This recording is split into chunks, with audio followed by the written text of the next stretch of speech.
Welcome to the Tech Egg. Don't get scrambled. Enjoy the video. You start by securing your data and stabilizing power. Make sure you have a recent iCloud or computer backup, then charge the iPhone to about 50% or more. Remove the case, SIM, and any accessories that might short ports. Now perform a force restart. Press volume up, then volume down, then hold the side button until the Apple logo appears.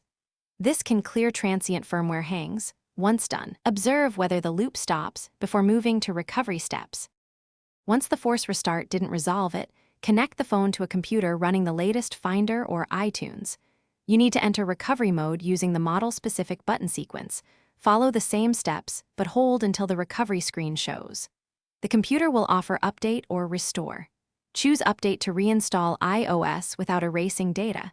This fixes corrupted system files in many cases.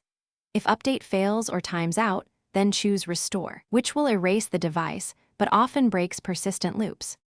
After a successful update or restore, complete setup and restore your backup, or set up as new if you want a clean start.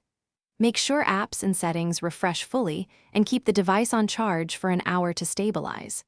If the loop continues, suspect hardware, a failing battery, damaged charging port, or logic board fault. Have a technician run diagnostics. One key tip: try DFU mode before replacing hardware. DFU can rewrite low-level firmware and sometimes resolve stubborn. Thanks for watching. Consider subscribing if I helped unscramble your problems.